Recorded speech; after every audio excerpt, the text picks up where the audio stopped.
Art Smitten once told me, look back to look forward, look inward to look outward. If I could reach back and paint a scene, could I get inside the head that was me? Capture those few indelible memories. At my grandma's house, the same dozen or so images arise to mind. My sister says my mother didn't want her, that she was jealous of their father and her. It never dawned on me my mother thought about anyone but me, always pointing things out to me my father would have no use for, things she was most passionate about. Until recently, I'd never considered the dynamic between my grandmother and grandfather. My sister said my grandmother was married when she met my grandfather. She got pregnant and got a divorce. Because she'd left another man, my grandfather never trusted her, was jealous. My mother hated him. My sister said after the funeral, my mother rubbed her hands together and said, "Finally done with that." I don't remember this, and I'm not sure my sister is a reliable narrator. In a Robert Rauschenberg installation, a photograph of Mickey Mantle, number 7. This awakens childhood memories. Johnny and Danny Ruth, they had an autographed picture of Casey Stengel.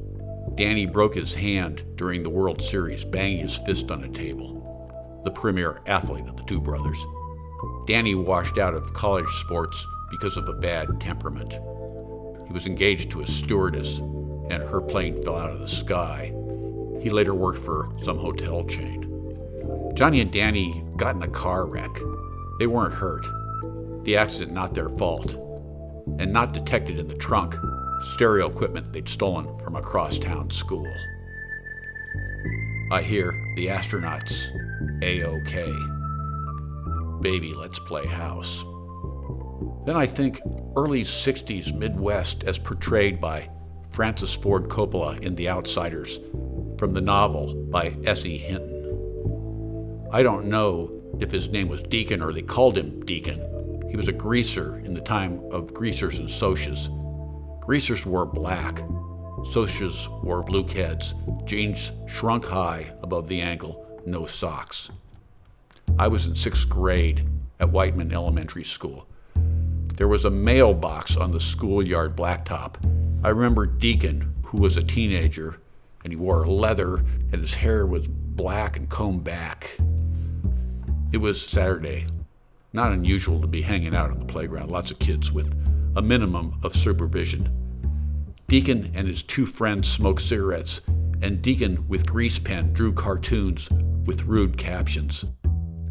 Sex stuff, tits, dicks, his friends snickering. When they left, my friends and I swarmed to check out the art. He'd covered the mailbox, and I still remember these drawings, although I can't remember a single particular image. And so strange, I now draw with a grease pen, like Deacon, but I'm sure not better. Sometime later, Danny Ruth was expelled from Hill Junior High School for punching the Deacon. Danny, always a bully. Sundays were boring. I called it yellow. The yellow captured the mood. Johnny Ruth was 4 years older, but he got the idea of yellow. He talked to me as a pal. When I was in 7th or 8th grade, he read to me the letter his longtime girlfriend wrote when she dumped him. Life is like a book and our chapter is over. Something of that sort. That was yellow. Or as Johnny would say, typical. Other memories. Sue Kidston. Mr. Kidston knocking at the door. Johnny's hand down her unbuttoned jeans. A glimpse of white panty. I'd paint Johnny while his father berated him to put the cans of paint back in the backyard cellar. Instead of jumping down onto the dirt floor to put the cans away in an orderly way, Johnny, in some hurry, just tossed them in, the cans predictably spilling. I remember how the colors looked oozing down the cellar steps, an effect I recalled one afternoon while tossing glass jars with paint against a canvas stretched over a brick wall. I'd paint John Ruth, the major, red-faced, running after Johnny, who ran away laughing. I'd paint Mrs. Morrison, the day Mr. Morrison shot himself.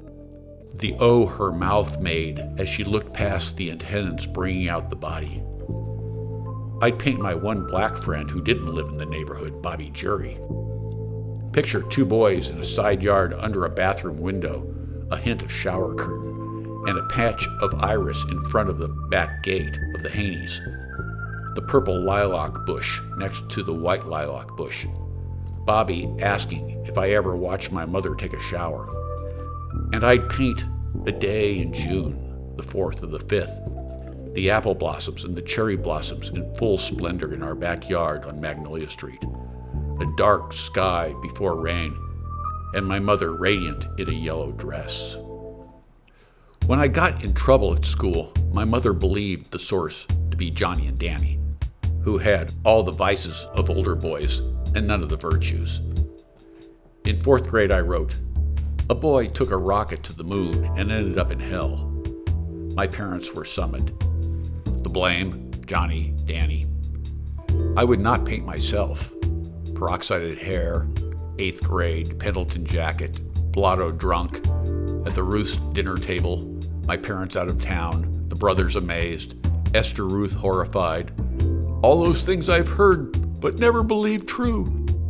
That same night at Lincoln Hoyt's, in his father's studio, I shot an arrow, missed the target, stuck it in the spine of a book on the bookshelf, later kissed Ginny under a trampoline.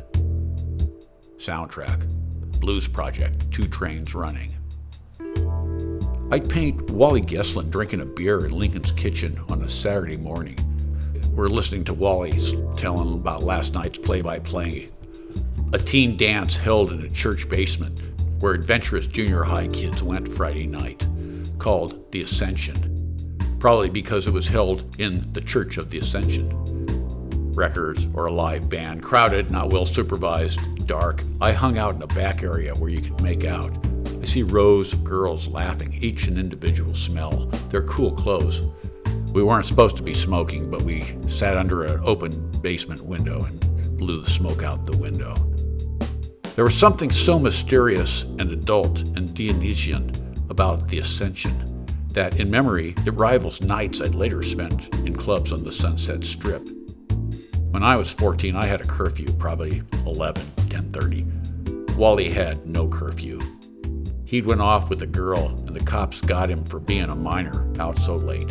He talked them into dropping him at Lincoln's, whose parents were gone. I see his hairy legs, no socks, black high-top tennis shoes, leather jacket worn over a white t-shirt, chin stubble, and I had none. I was intrigued, curious.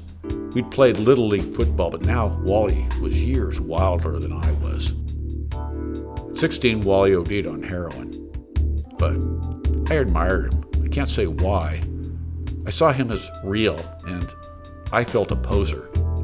He was a rebel burning like a mayfly. His older sister, a stewardess, hung out at the Blue Onion. Over the years, how often I'd seen this story repeat and sang this lament. Another pirate goes down on the pirate ride, barefoot and tattered in silk pajamas. Yo-ho, pass the rum, pass the smoke, another made over the side. Oh, what will happen when the sleeper awakens? I collected scraps of real life beyond the experience of my peers, largely a result of my father owning a bar. I'd paint the bullet hole in the window of Mac's Tavern, my father's first bar in the Skid Row part of town. And I have file drawers of memories from the Blue Onion, where I worked from 13 on.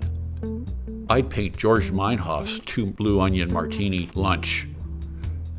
George was in aerospace, an engineer. He'd drink 2 martinis and draw upstairs after the main lunch crowd had gone. He'd draw on Coors beer paper placemats. How fluid his hand was. His ideas would flow. How those 2 martinis could elicit such productivity. Thin, slightly balding, but an elegant profile.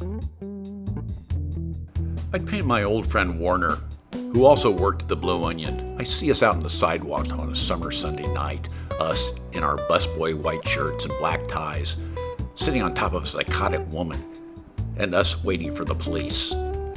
Inside, she'd tipped over a table and gone on a rampage. Apparently, she'd mixed prescription meds with alcohol. I remember in the moment admiring the new back of the restaurant parking lot. I could smell fresh tar and thought of my father, proud of getting the land, having to purchase the houses on the corner to knock them down, where Dick the barber had lived. I see this lady screaming, "Help, help!" I see customers coming in and skittishly sidestepping around us and reassuring them, "No problem, no problem." "Yeah," said Warner, "that's the only woman I ever hit." She'd thrown a salt shaker, deadly in a packed room. He was big, and he wrapped his arms around her, shuffled her into the kitchen, and shoved her out the back door. She was back like a demon, tore the back screen off, grabbed his tie, was choking him and scratching him, and Warner responded with the heel of his hand.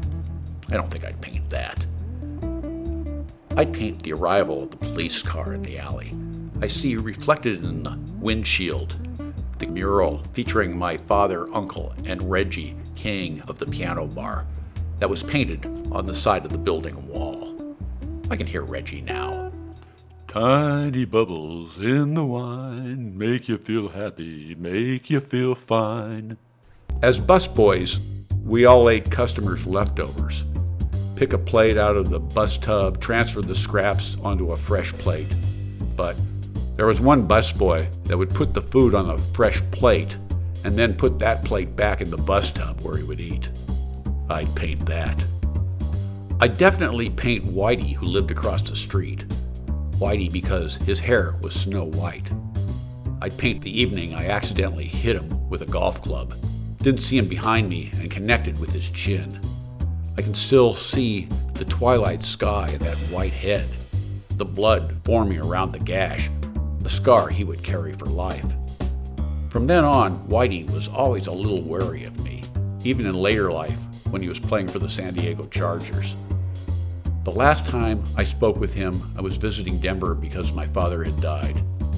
Whitey called very unexpectedly to wish me condolences. I remember while talking to him, looking out the kitchen window.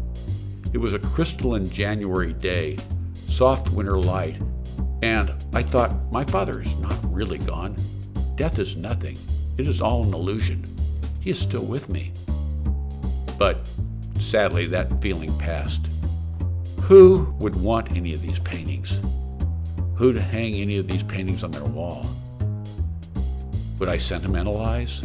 Avoid darker penetration? So, even if I executed with Vermeer pearlescence, no sale? But I'd love to have them. I can hear the most charitable critic now. Better than great. They're positively mediocre.